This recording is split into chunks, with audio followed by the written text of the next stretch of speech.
Welcome to episode 5 of Creativity from Within podcast. I am Roxanne Catherine, librarian and host. This episode would be me answering questions based on the past podcast.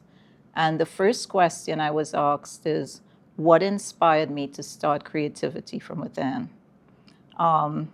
Creativity from Within started with a workbook in 2012. And this book was based on sessions that I had with my therapist. And I was so inspired that I asked my therapist at the time, can I put this in the form of a workbook with worksheets so that people can get the value that I got from therapy? And he said, of course, why not? So in 2012, Creativity from Within was born. It took a while. I did other things with it. I did workshops. I have a free workshop on Teachable. I'll share the link later on. And I've been toying with the idea of doing a podcast, but never really knew where, how, why. And then one of my followers reached out to me on Instagram and suggested I do a podcast. Of course, I didn't know what to do. So I called Greenberg Town Hall because they had done an interview with me for a show that I did. And I lucked out because they were able to collab with me on this. So I'm very grateful for that. So that, in a nutshell, is how Creativity from Within started. It started in 2012, and it evolved from there. The second question I had is, what is the main message or purpose of the podcast? The main message is to inspire others to take action.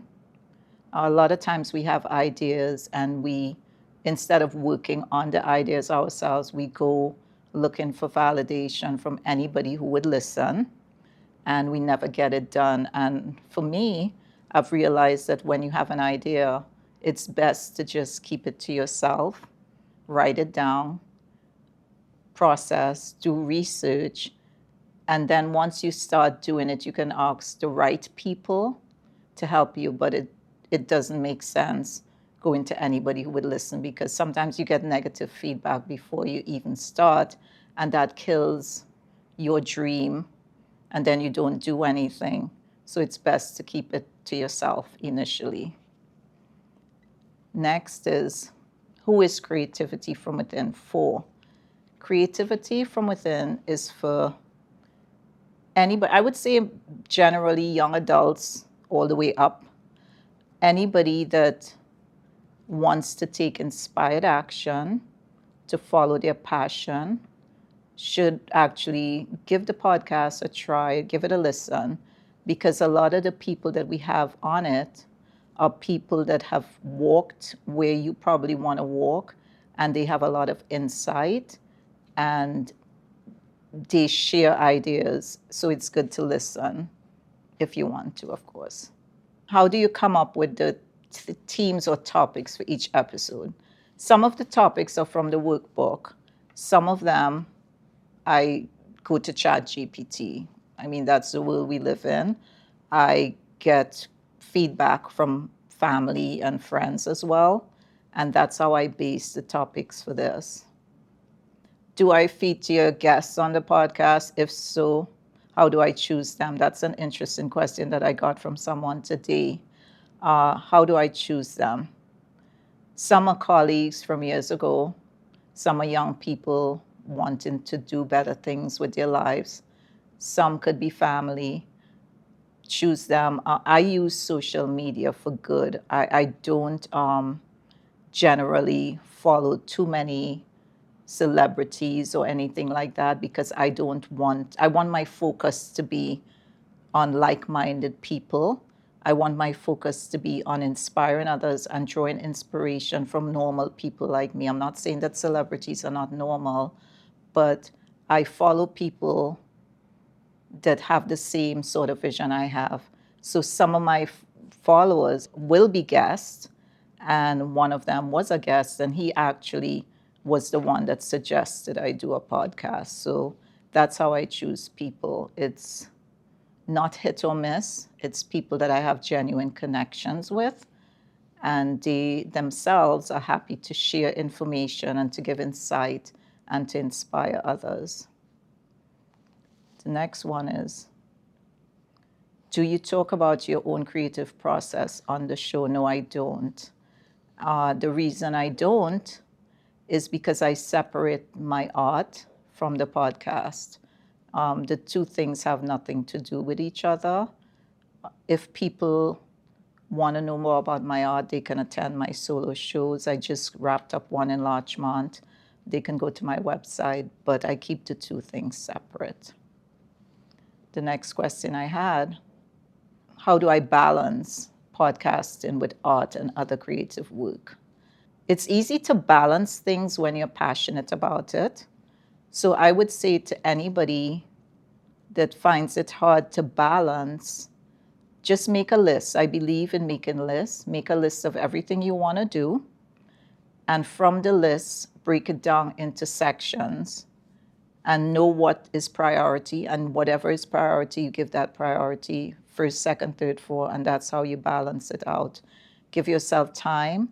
And, a lot of times we are doing something and we focus on that alone and we don't take time to give ourselves a break. I would say breaks are very important. Take a walk in nature, go to the beach, sit in silence. Kind of, it's okay to walk away from a big project and then revisit it. So that's how I balance my creative work. And then the other question I had was, what do I hope listeners walk away with after each episode?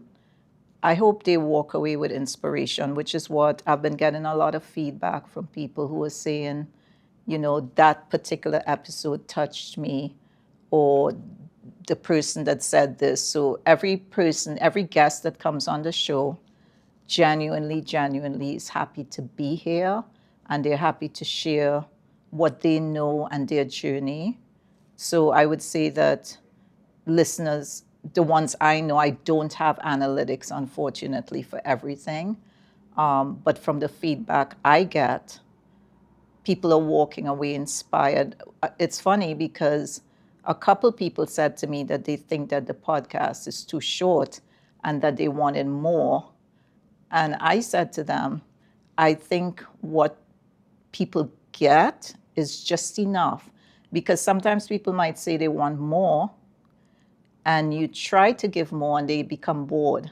But I think when you give people just the right amount of information, they're grateful for it, and they can always come back and ask for a guest to come back or something like that. But I think the time that is allotted for it and the time that we speak to the guests is just perfect enough. How do you connect faith and spirituality with creativity on the podcast?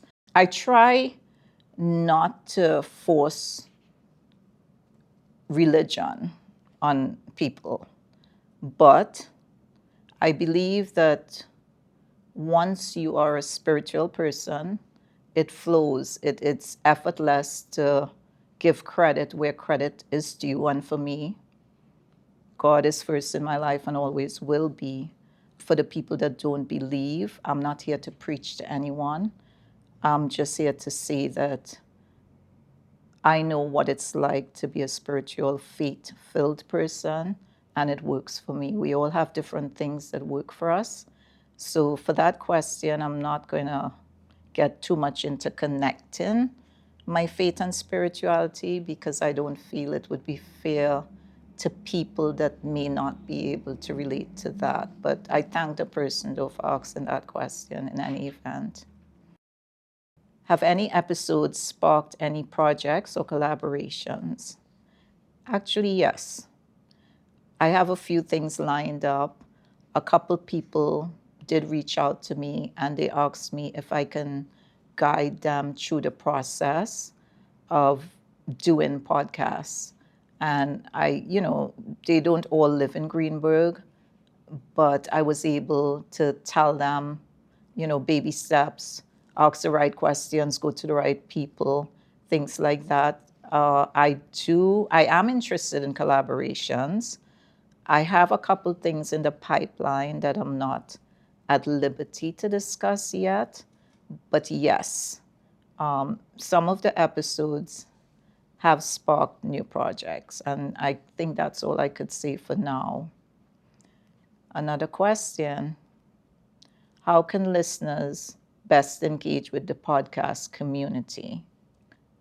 I think for this question, if there's a guest that anybody's interested in, you could reach out to me via Instagram at Roxanne Catherine Art, send a DM, or info@roxannemap.com, and I'll be more than happy to connect the guest with whoever the listener. I value people's time, and as long as the connections or the questions are not too personal, then we can pursue it. If I get a sense that any questions might be invasive or too personal, then I will not make the connection between the listener and the guest, because I respect their privacy and I want to stick to whatever topics we have on the podcast for the day and for the moment, or whatever that is. But I don't want it to get to a point where the guests become uncomfortable with any personal questions. So I just want to make that clear, that I will connect people, but it has to be on a strictly professional level. What advice would you give to someone who wants to explore their own creativity? Like I said in most episodes, creativity to me, if you look at the definition of creativity, it's not necessarily art or painting. Creativity comes from problem solving. It comes from, it's a double thing. It's part of a gift. You have a gift, but creativity is not just drawing or painting. And I would say, to explore your own creativity, you have to sit with yourself, not ask friends or family. I'm not discounting their opinions, but you have to sit with yourself and ask yourself what ignites that passion inside of you. What is it that you want to do, that when you do it, it doesn't feel like work? It gives you pleasure just to share it with people, or while you're doing it, you feel a sense of peace. I believe that when you're into what you're creative about, you feel peace. You don't feel confused. You don't feel irritated. You don't feel anything but peace and joy, because that's what you want to do. So to tap into your own creativity, I would say definitely, not because I'm a librarian, but I would say utilize the library. A lot of people think that libraries are just for books. That's so far removed from the truth. Libraries offer a wealth of resources and information. It's not just books. You can sign up for computer classes, you can do workshops. But again, I can't speak for all libraries in Westchester. You would have to go to your local library. Get a notebook. I'm big on nooks. I believe like it doesn't matter the size of where you live. Always create a little space for yourself, even if it's just a chair and a lamp and a little thing for some books or whatever you envision for your creative process. I would say create a space for yourself and give yourself time. I know that some people that watch appearance, some people, they don't have time, but we can all make time.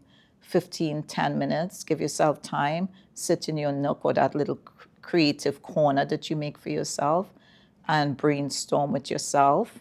And that's how you could explore your own creativity. Can listeners submit questions or topic ideas for the show? They can. So far, I have over 100 topics. I have people that want to be on the show.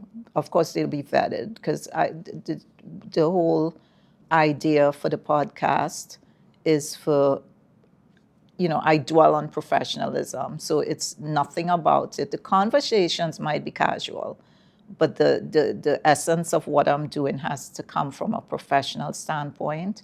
People can submit questions or topics. I already have a list of 100 topics, which would, take me a while. I'm open to suggestions. I may not be able to address all of them, because like I said, I already have it planned out and I have a list of things that I'm going to be discussing in the near future. Do I get feedback? Yes, I do. I get a lot of feedback from people. I've been getting a lot of feedback on, you know, oh, that young person was very impressive, or we didn't know that a cancer foundation did so much. And, all of my guests so far have been really impactful. And I'm really grateful to them for everything that they have done to help with the podcast. Another question: how do you keep motivated for producing episodes? How do I stay motivated? I love what I do, whether it's art, whether it's the workshop that's free on Teachable, whether it's being a librarian, anything to do with information and inspiring other people, that is what I'm passionate about. I don't believe in gatekeeping. I believe that information should be shared once it's the right information. So I keep up by making sure that whatever information my guests give is correct and accurate, that the questions I ask are fair and respectful. And yeah, that's how I do it. So for each episode, I give the guests the questions in advance and we discuss it through whether it be text or email, because everybody's not in the United States. And we discuss it. And if there's a question, that they're not really invasive, but if there's a question that somebody thinks, well, I'm not sure, then we take that out. So it's a whole process. They don't just come on the show and start talking. They get the questions way ahead of time. They talk about it. They say what they want or don't want. They make them, I try to get them to be very comfortable with it, and then we proceed from there. So that's basically how it's done. Can you share a moment on the podcast that deeply moved or inspired you or surprised me? Nothing surprised me because I know who my guests are. So nothing really surprises me. There were no surprises. They were all very gracious and professional. And yeah, nothing surprised me. There was no favorite. They're all good people. And even for me, I found myself listening to each podcast like more than once because thanks to Terrence, it was so professional. And that's something else that people are saying, oh my gosh, this is like so professional and so well done. So I want to give credit where it's due. And a lot of times with the podcast, I tend to look at it more than once because I want to make improvements. And I've noticed that from the beginning, the first one where I sat on my phone, like all like kind of slouched over and casual, and then the second and third and fourth. So each one I can see how I'm growing as a person because this is something new to me. And like I said, somebody on Instagram asked me to do it and I thought it was a positive thing. So here we are. But, I'm very grateful to Terrence for editing video, doing the video and doing everything to make this such a success. So yeah, that's how I feel about it. And in terms of the moments, everything moved me because all of my guests really know their craft and they really all made me proud because they all knew what they were talking about, and the feedback I've been getting is nothing short of amazing. And yeah, I'm very proud of everybody for that. Somebody called about the free workshop on Teachable. It all goes hand in hand. Some of the episodes for the podcast are in the workshop that's free on Teachable. If you just Google Creativity from Within Teachable, I believe the link for my workshop would be the first thing that would come up. It has a lot of really good resources. There's a printout at the end of it that people can print the worksheets, the same worksheets that are in this workbook. You can print it, fill it out, and you're guided through the workshop. So to answer that person from yesterday, I haven't forgotten that I'm going to text you the information, but that's how you get to do the Teachable. What's in the future after the podcast? I am not thinking about that so much, but what I do know is the podcast, I would hope, could be an ongoing thing. I believe in learning and growing with people. I think we should all learn from one another and grow together. There are a lot of people, like I said before, that want to be guests. I think I have enough guests for the rest of the year, which is, it's almost June already. So 6 months, I have people lined up. And I would just like it to be an ongoing thing because I really love doing it. And the guests that appear, they're so proud of themselves.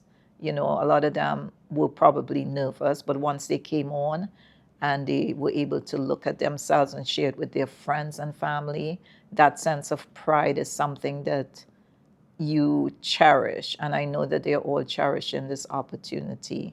So it's not something that I could say it's going to stop unless I'm told it has to. But for now, it's something I would like to continue. The other question I had was, how can listeners, okay, give you feedback, whether positive or negative, about the podcast?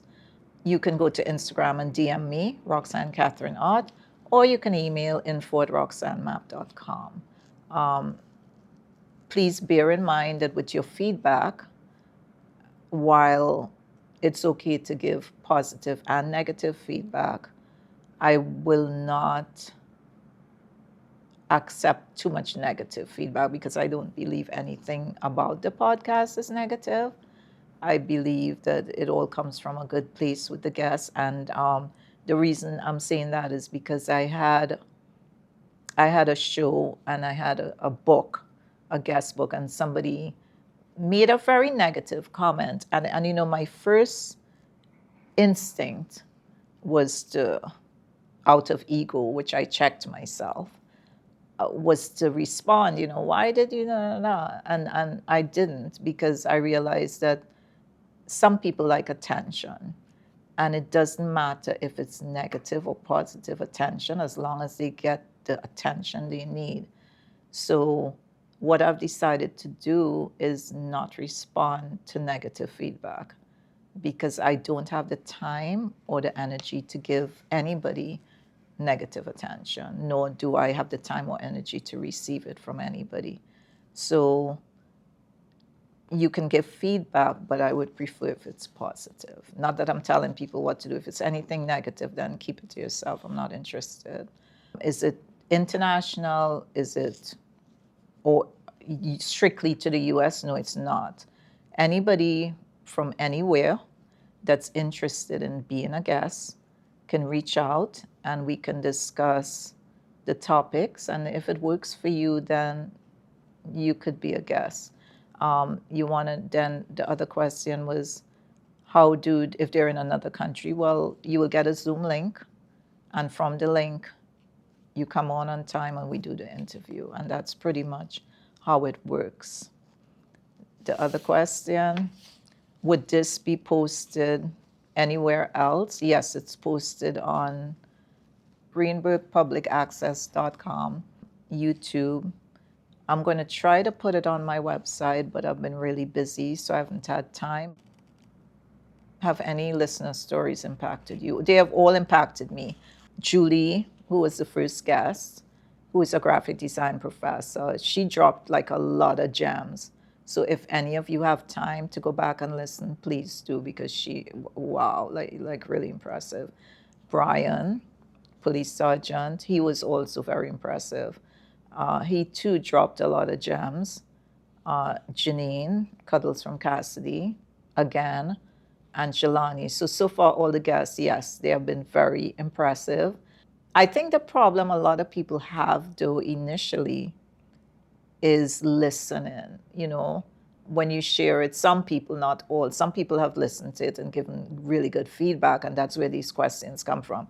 But some people think it's almost like they think you're, I don't want to say encroaching on their time, but kind of. But my thing is, okay, this is what I think. People take the time to do things like this. What would you rather? listen to a podcast where you get a lot of inspiration and ideas for yourself, or sit and look at TV or play a video game where you get nothing in the end. So we all have choices, not because it's my podcast I'm saying that, because I listen to other podcasts as well, because I love getting inspired by other people. But if somebody takes the time to share it with you, then take 2 minutes to listen. The podcast is not an hour, it's 30 minutes. So take time and listen to it. In closing, I would just like to say thanks for the questions, thanks for the feedback, and let's keep growing together. Again, you can get the workshop free on Teachable, or you can DM through Instagram, or go to info@roxannemap.com if you have questions or if you're interested in being a guest. Thanks for your time.